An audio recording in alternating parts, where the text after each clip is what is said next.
Tarehe 22 Disemba 2015, Baraza Kuu la Umoja wa Mataifa lilipitisha azimio la kuanzishwa maadhimisho ya siku ya wanawake na wasichana katika sayansi duniani. Baada ya azimio hili, maadhimisho haya yalianza kufanyika na yanaendelea kufanyika kila mwaka. Malengo makuu ya maadhimisho haya ya kidunia: la kwanza, kusisitiza haki na usawa wa wanawake na wasichana kupata fursa na kushiriki kikamilifu katika sayansi, hususan masomo ya STEM, kwa maana ya sayansi, teknolojia, uhandisi na hisabati. Lengo lingine ni kuhamasisha nchi na wadau kuongeza fursa na kuimarisha sera na mazingira rafiki yanayowawezesha wasichana na wanawake kusoma na kumaliza elimu zao kulingana na matarajio yao na matarajio ya nchi kwa ujumla. Lakini lengo kuu la tatu ni kuunganisha ajenda ya sayansi na usawa wa kijinsia na malengo mapana ya maendeleo ya kimataifa ili kuhakikisha maendeleo yanakuwa jumuishi na yenye tija kwa wote. Haya ndiyo malengo kuu ya azimio hili ya siku ya kimataifa ya wanawake na wasichana katika sayansi. Mheshimiwa mgeni rasmi, nchini kwetu maadhimisho haya yalianza kufanyika rasmi mwaka 2021 na 2021 na 2022 yalisimamiwa na asasi ya kiraia inayofahamika kama Vijana Think Tank, na kuanzia 2023 Wizara ya Elimu, Sayansi na Teknolojia ikachukua jukumu la uratibu, lakini kwa kushirikiana na wadau mbalimbali kuadhimisha maadhimisho haya. Mheshimiwa mgeni rasmi, sambamba na maadhimisho haya, juhudi za kuendelea kuhamasisha usawa kwa wanawake na wasichana na ushiriki wao katika sayansi zinaendelea kupitia juhudi mbalimbali za wadau wetu. Kwa hiyo jukwaa hili linatumika zaidi kwa ajili ya kutoa hamasa ya jumla, lakini katika vipindi vingine vyote tunaendelea kutoa hamasa ili kuongeza ushiriki wa wanawake na wasichana kwenye masomo ya sayansi na shughuli za sayansi. Mathalan, kwa mwaka 2025, Mheshimiwa mgeni rasmi, kupitia wadau mbalimbali, vijana wa kike 165,445 walipata fursa ya kufikiwa na kuhamasishwa kuweza kusoma masomo ya sayansi, lakini vile baada ya hapo kujishughulisha na shughuli za sayansi. Kwa hiyo kuna juhudi mbalimbali ambazo zinaendelea. Mheshimiwa mgeni rasmi, katika maadhimisho ya mwaka huu 2026, hususan katika siku hii ya kilele, tunategemea kuwa na matukio makuu yafuatayo. Kwanza, tutakuwa na keynote speech ambayo itafuatiwa na mdahalo wa wataalamu mbalimbali wanasayansi waweze kutumia fursa hii kuthibitisha kwa vijana wetu na wadau wengine kwamba inawezekana kwa mtoto wa kike, inawezekana kwa wanawake sio tu kusoma masomo ya sayansi, lakini vile kujishughulisha na masuala ya sayansi. Lakini vile Mheshimiwa mgeni rasmi, kama sehemu ya hamasa, tuna video fupi ya vijana wachache wa kike wa Kitanzania ambao wamepata fursa ya kusoma sayansi, lakini baada ya hapo kupata vyuo mbalimbali ndani na nje ya nchi. Kuna wachache ambao wamepata wananufaika na Samia Scholarship Extended, kuna wachache ambao wamepata vyuo vya nje, lakini kuna mmoja ambaye ni mtoto wa kike wa Kitanzania aliyesoma sayansi ambaye anafanya kazi kwenye kampuni ya Microsoft. Kama mnavyofahamu, Microsoft ni kampuni ambayo inaongozwa na Bill Gates. Ni moja ya kampuni kubwa zaidi duniani. Na kama nilivyosema, Mheshimiwa mgeni rasmi, hii ni mifano michache, lakini kuna vijana wengi wa kike, kuna wanawake wengi ambao wana fursa kwenye maeneo hayo ndani na nje ya nchi. Mheshimiwa mgeni rasmi, tukio la mwisho ambalo pia tutakuomba kwa ridhaa yako utusaidie kuzindua ni kampeni ya bara la Afrika inayojulikana kama Africa Educates Her. Africa Educates Her, ambayo ni azimio lililopitishwa na Umoja wa Afrika kupitia kitengo kinachohusika na elimu kwa wanawake na vijana. Ni azimio hili ambalo lilipitishwa na nchi wanachama wanatakiwa sasa kuongeza mikakati mbalimbali ya kuhakikisha kwamba kunakuwa na usawa kwa wanawake na wasichana katika upatikanaji wa elimu. Kwa hiyo Mheshimiwa mgeni rasmi, hili ni moja ya matukio ambayo yatakuwepo, ambayo tutaomba utusaidie kuweza kuzindua ili nchi yetu kama ambavyo imeshafanyika kwenye nchi zingine iweze kuanza juhudi za kutekeleza. Nafahamu tumeshaanza juhudi mbalimbali za kutekeleza, lakini pengine ni kuongeza nguvu zaidi ili tuongeze ushiriki wa wanawake na wasichana kwenye masomo ya sayansi kwa kuboresha mazingira ya kufanya hivyo. Mabinti na sayansi oye! Wanawake na sayansi oye! Dr. Samia na sayansi oye! Mheshimiwa mgeni rasmi, Mheshimiwa waziri wetu Profesa Mkenda, kipekee kabisa napenda kwa kwanza kumshukuru Mwenyezi Mungu mwingi wa rehema kwa ajili ya asubuhi ya leo, lakini nikushukuru sana na nikupongeze wewe binafsi kwa jitihada zako za kuona unaendeleza wizara hii, wizara ambayo kwa hakika unaitendea haki sana. Kaka yangu, nikupongeze sana. Lakini pili, naomba upokee salamu zako kwa Field Marshal wa wizara yetu ya maendeleo ya jamii, na si mwingine ni daktari mwenzio, yeye ni daktari we profesa, lakini mna match ambaye ni Dorothy Gwajima, amekupongeza sana kwa maandalizi ya mkutano huu muhimu sana. Mheshimiwa mgeni rasmi, sisi maendeleo ya jamii, jinsia, wanawake na makundi maalum, kazi yetu kubwa ni kuhakikisha tunahamasisha, tunawezesha wanawake na wasichana waweze kushiriki katika maendeleo ya sayansi kwa kuendelea kuboresha sera zetu, lakini miongozo mbalimbali ili kuhakikisha wanawake na wasichana wanashiriki ipasavyo katika maendeleo ya sayansi kwa ujumla wake. Kwa hiyo kwa kuona hili ambalo mmeliandaa, Dr. Dorothy Gwajima yeye yuko safarini kikazi, akanambia usikose, kwa sababu kile kinachofanyika pale na Wizara ya Maendeleo ya Jamii na sisi tunakifanya kwa namna nyingine, kuona kwamba tunaleta hamasa. Sisi ni wazee wa mshahari, tunaamsha ari ya mabinti kwenda kusoma masomo ya sayansi ili wewe kwenye wizara yako uweze kuendelea kutimiza yale malengo na jitihada nyingi ambazo unazifanya. Mheshimiwa Profesa Mkenda, lakini vile vile ni kupongeze kwa kuweza kuhakikisha unaingia katika kuona Afrika inavyopambana kuwanyanyua watoto wa kike katika masomo ya sayansi. Wewe ukiwa mwakilishi wetu kwa nchi ya Tanzania hauko nyuma. Kwa hiyo nikupongeze kama Wizara ya Elimu kwa kuandaa maadhimisho haya, lakini vile vile namna ambavyo Tanzania inashiriki na mataifa mengine ya Afrika kuhakikisha watoto wa kike wanapewa malezi bora na kuendelea katika masomo ya sayansi. Kwa sababu sisi kama maendeleo ya jamii, jukumu kubwa tunalosisitiza pia ni malezi kwa watoto. Sio tu kutoa huduma kwa mtoto. Hakikisha unatoa huduma na unafanya malezi kwa mtoto.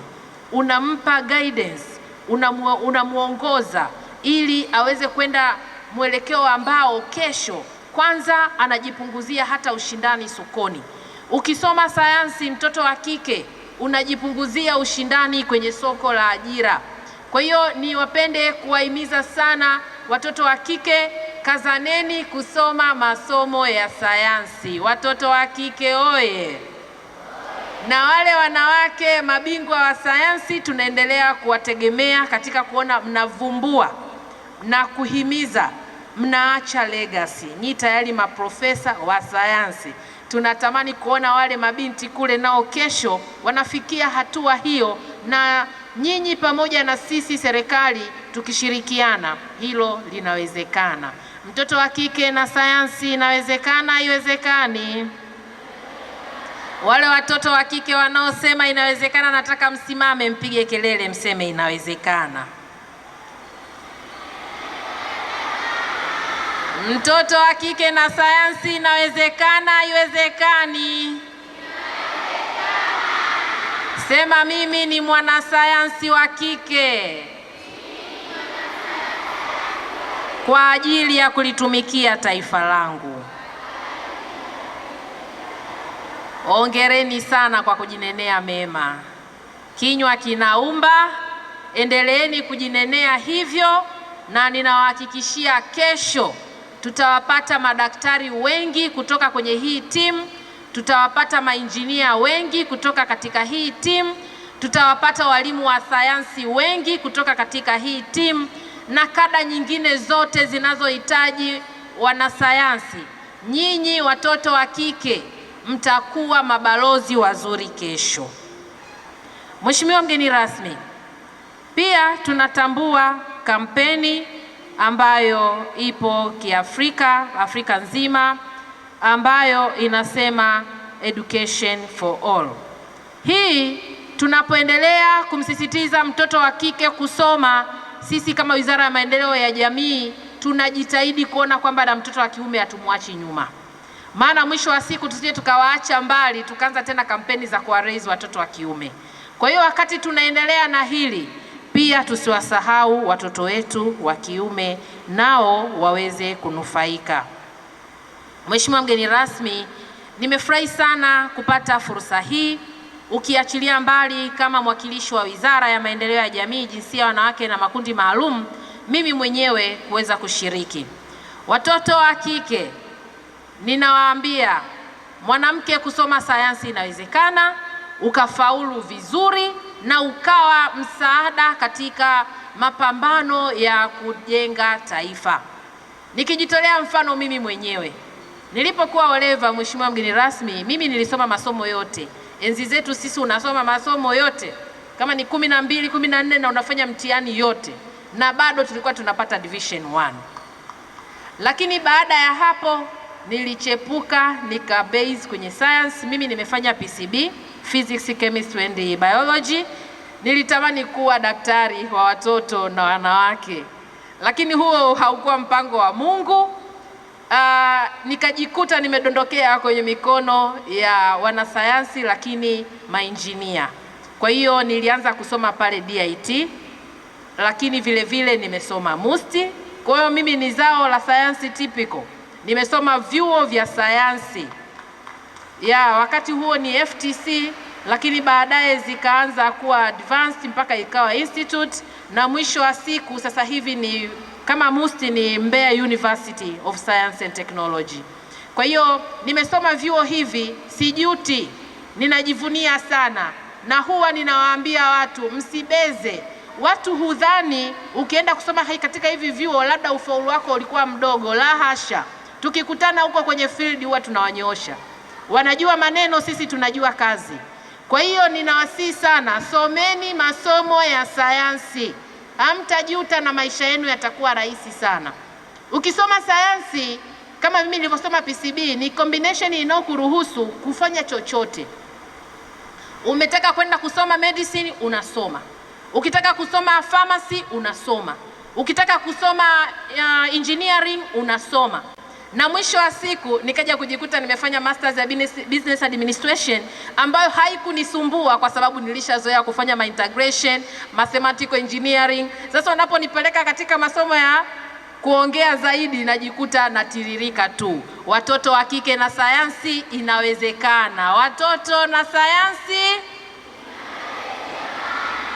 Asanteni sana. Mheshimiwa mgeni rasmi, naomba niishie hapo. Nimeongea kwa ufupi nikijua ni mkutano wako. Ingekuwa ni wa kwangu hapa leo ningekesha na hao watoto wote wangeendelea kuelewa, lakini naamini pia kwa ufupi huu watoto wazuri huko mmenielewa. lakini na wamama wazuri ambao ni wabobezi wa sayansi. Ninaamini tutaendelea kuwa chachu ya kuhakikisha tusiwaache nyuma mabinti zetu tunapofanya kampeni za kitaifa za Kiafrika. Basi Tanzania iendelee kusonga mbele, kwa sababu tayari tunaye rais mwanamke ambaye anafanya vizuri na anapenda watoto wa kike na wanawake. Pia tuendelee kumuunga mkono na kumwombea aweze kuwa na afya njema. Tuendelee kumfaidi Samia Suluhu Hassan. Samia oye! Samia oye! Kwanza kabisa, kamati ya kudumu ya Bunge ya Elimu, Utamaduni na Michezo, tunashukuru sana kwa mwaliko huu, lakini tunawapongeza sana kwa tukio hili zuri sana. Hongereni sana. Kwa niaba ya kamati ya kudumu ya Bunge ya Elimu, Utamaduni na Michezo, Mheshimiwa mgeni rasmi,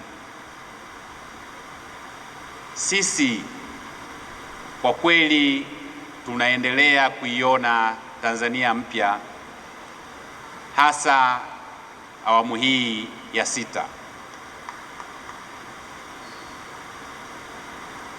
Tunawapongeza sana kwa jitihada ambazo wizara mnachukua kuipeleka Tanzania katika kukabiliana na changamoto na fursa za kidunia.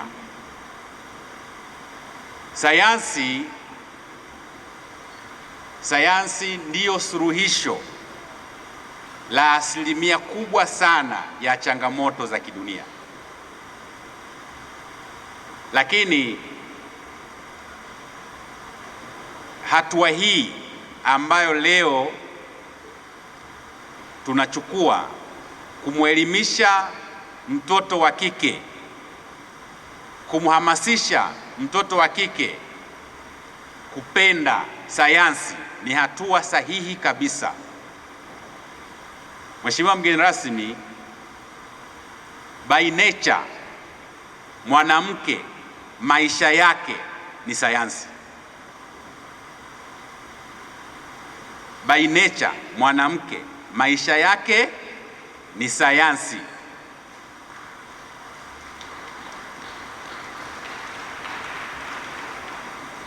Hata mwanamke ambaye hajaelimishwa, anayoyafanya nyumbani ni sayansi.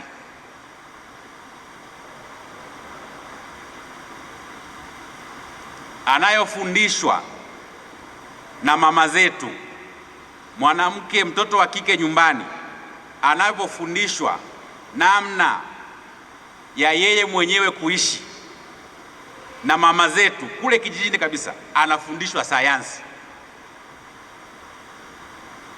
Majukumu yake ya kulea familia ni sayansi.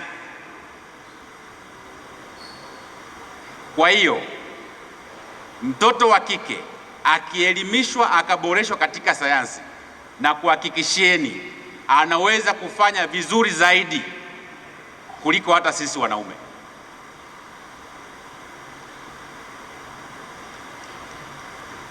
Ndugu mgeni rasmi, huko duniani katika viwanda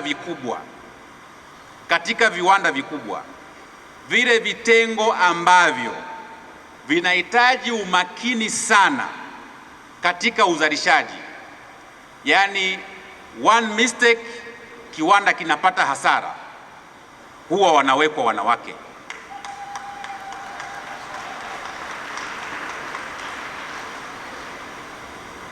Ndugu mgeni rasmi, mimi nimetembelea Brazil kwenye kiwanda cha kuzalisha electric motors. Kwenye kile kiwanda pale, kwenye ile section ya kusuka zile koili kusuka zile nyaya kwenye zile mota, hapo ndipo anawekwa mtoto wa kike. Na ukifika pale kweli haukuti mwanaume, kwa sababu ni kazi ambayo unaiona ni ndogo, lakini inahitaji umakini sana. Wanawake makini oye! Kwa hiyo katika sayansi, licha ya kusoma wote sayansi, wanawake na wanaume, lakini mwanamke ana upekee wake katika sayansi kwa maana ya utulivu mkubwa sana wa akili. Kwa hiyo watoto wa kike tulionao majumbani, naombeni, mazingira yameboreshwa sana na serikali yetu, na tunahimiza sana mtoto wa kike aweze kuingia katika fursa hizi ambazo zipo duniani. Ndugu zangu, Bunge kama chombo kikuu cha wawakilishi katika taifa letu,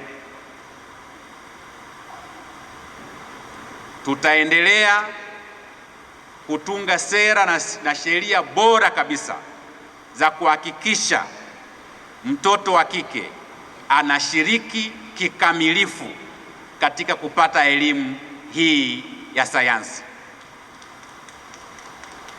Lakini tunampongeza Mheshimiwa Rais wa Jamhuri ya Muungano wa Tanzania, Daktari Samia Suluhu Hassan, ambaye ni kielelezo cha mtoto wa kike wa Tanzania kwa kufanya vizuri katika uongozi wa taifa letu. Lakini amefanya vizuri zaidi kwa kumtanguliza mbele mtoto wa kike, hasa katika sayansi. Nimefurahi na sote tumeshuhudia Samia Scholarship inavyofanya vizuri na inavyowapaisha watoto wetu kimataifa. Lakini ujenzi wa mashule ya sekondari ya watoto wa kike nchi nzima, hayo ni maono ya Mheshimiwa Rais Daktari Samia Suluhu Hassan. Ndugu zangu, sasa ni wakati wa mtoto wa kike asionekane ni dhaifu kwa namna yoyote ile. Mtoto wa kike anaweza kufanya vizuri sawa ama zaidi ya mtoto wa kiume pia. Tupelekeni shule watoto wetu wote wa kike na wa kiume kwa usawa ule, kwa maana wanaweza wote kwa usawa ule. Ubongo, ameshasema Daktari Samia Suluhu Hassan, hakuna ubongo wa kike wala ubongo wa kiume. Anaweza kuwa mwanasayansi mwanamume, anaweza kuwa mwanasayansi mwanamke. Tumedhamiria tunaboresha elimu yetu.